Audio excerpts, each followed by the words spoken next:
convenient for one thing, and easy to start small businesses, and you could serve one another. And it's for their kind of like mutual neighborhood protection. And that was a natural focus. A lot of different immigrant groups did the same thing. And they lived in similar neighborhoods. In Japantown, southwest Portland, not only were there people of Japanese ancestry, but there were people of Chinese ancestry, and there were people of Jewish ancestry as well. So the minority groups kind of banded together, for one thing, because of in the poorer districts where we lived, then rent was cheaper, and we could help one another, you know, in the neighborhood. So it was there was a commonality in the neighborhood. So that we grew up in that kind of atmosphere, but then the change, well, the remarkable change was when we were incarcerated, and then of course we all lived together.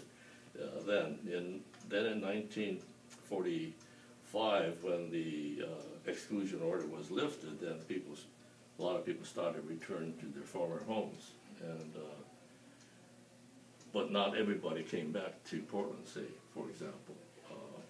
When we went into the internment camps, then we were permitted to go relocate to other areas eastwards, but not to the West Coast again. That was until 1945. So the environment changed, and then when I went into internment, incarceration, I was 15 years old, and then I finished high school in the Minidoka camp. Then, because the West Coast was still closed to people of Japanese ancestry, when I graduated from high school, which was 1944, then I went to college in Ohio. Then, when I got drafted, which was in 1946, I came back to the West Coast, because by then, as I mentioned, 1945, we were able to return to the West Coast. So my growing up period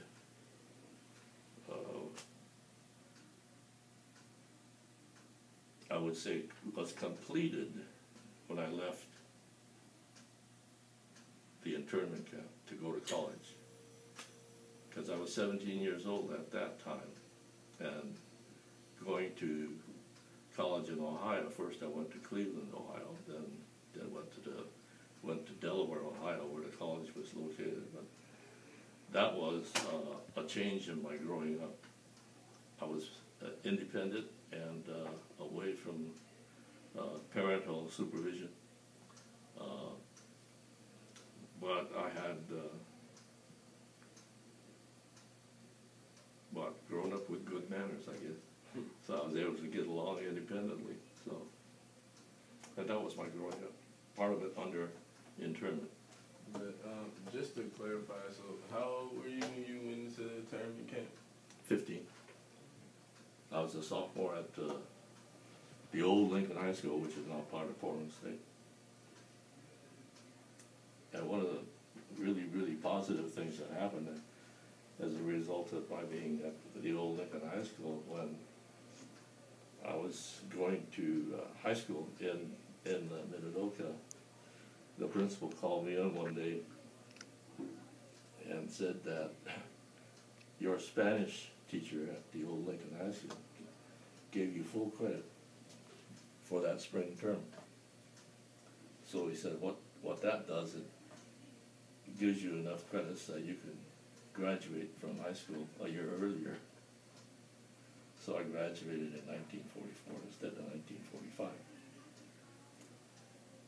which was a good thing. Yeah, my Spanish teacher was Mrs. Seton from the old Lincoln High School. Yeah, getting that, because if I had to go that full year in 1945, then I wouldn't have had the experience of, I think I wouldn't have had the experience of going to college by myself in Ohio. And that was a remarkable maturing experience. So, going more in depth with the visuals you have. So this is the map of the Idaho internment camp, Yeah, I know. and that is the notice that was posted This around. is the exclusion order, yeah. All right. There's one more question. Like, where did they post that? Like, Post this on telephone poles, on walls, on, they were,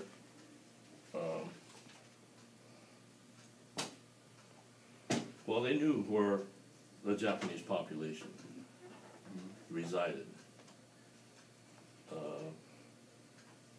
When the president signed Executive Order 9066, which gave the Army authority to exclude people from certain areas, that executive order didn't mention anything about people of Japanese ancestry. But the government knew, and the policymakers knew, they were going to use that instrument to clear the West Coast of people of Japanese ancestry. Then following the signing of that, then these exclusion orders were issued, definitely talking about people of Japanese ancestry. So this said, if you live in this certain area, then you gotta be out of here in 1 week's time.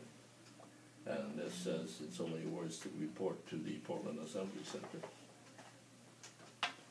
So, how did Pearl Harbor affect you personally? Like, your family? Did it have an impact on your family being, more, Oh, how we behaved? Oh, yeah. The morning of December 7th, we were, our Japanese American neighborhood and community, we had different athletic organizations. And one of the things that we did, we formed basketball teams, and we played basketball competitively at Peninsula Park in North Portland. And that morning, as we had games scheduled, and so we went to Peninsula Park. Then all of a sudden, one of the guys comes running in with the newspapers, says, "The Japanese attacked Pearl Harbor." And we looked at one another and said, what are we gonna do? I said, I think we better go home. So we all went home. And so our lives were affected by the fact of Pearl Harbor. The government of Japan attacked Pearl Harbor, and the United States declared war on Japan, and that affected the whole scenario. Because we, as I said, our parents told us to be careful how we behave ourselves, because people look at you as Japanese. and so it would, did you have to stay inside a lot more? Were people, like, if you walked around on the streets, would people yell at you? Would they be mad at you? Oh, yeah, well, that's always subject to that, but,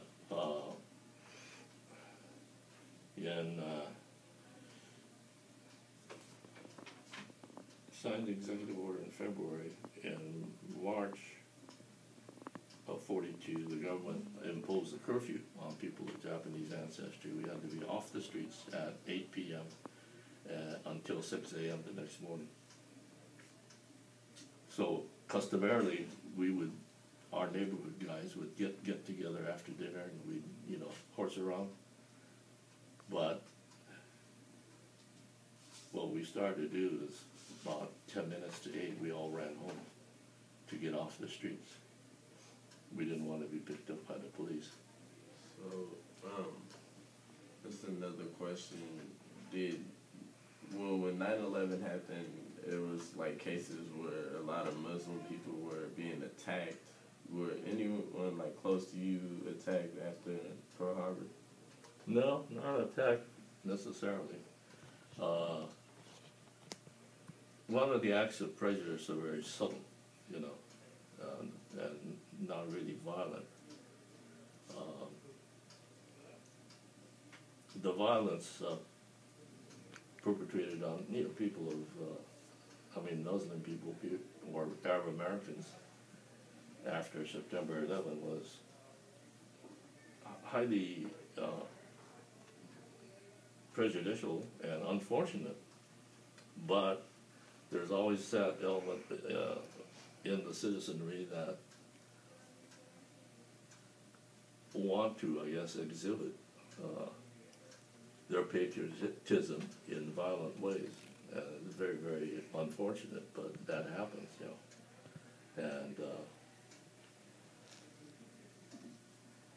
talking about the race prejudice on the West Coast against people of Japanese ancestry, all the newspapers during that period of time, immediately up to and immediately after Pearl Harbor, where the public press was very anti-Japanese.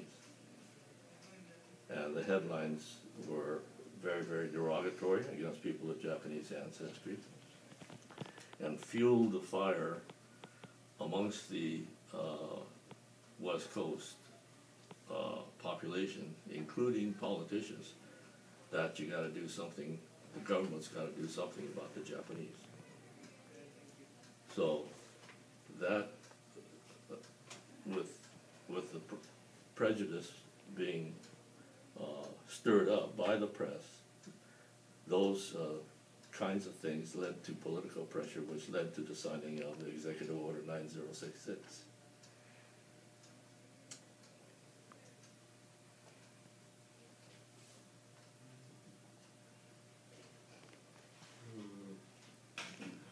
I can't think of any more questions to ask you, but With that, is there any follow-up? Oh, I had one about, so for the curfew, what would be the punishment if you did not follow the curfew? Go to jail. Okay. There was one lawyer,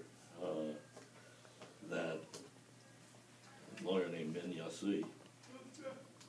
He said the curfew is unconstitutional, so he protested. After 8 o'clock, he walked the streets of Portland, trying to get arrested. And he walked up to policemen and say, "I'm violating the curfew." And nobody would arrest him. So finally, about 11 o'clock that night, he went down to the police station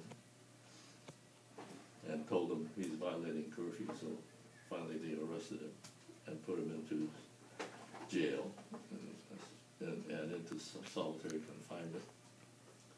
And throughout those years of internment, he tried to get the Supreme Court to try his case, but he died before that could happen. And what was his name? Min Yasui, Y-A-S-U-I.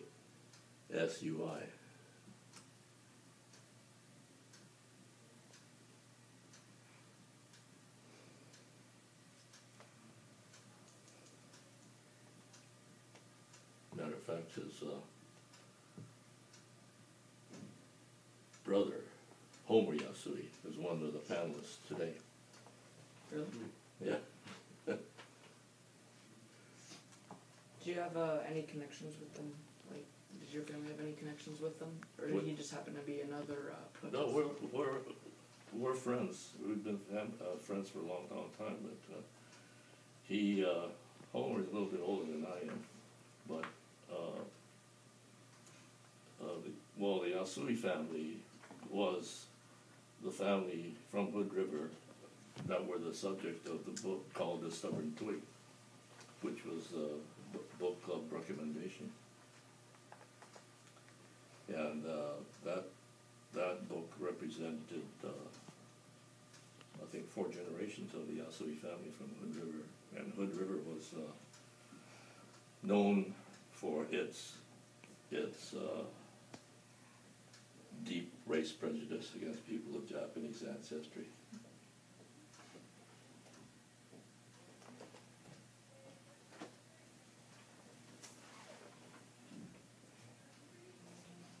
you guys have any questions? You do? So thank you very much for your interest. Yeah.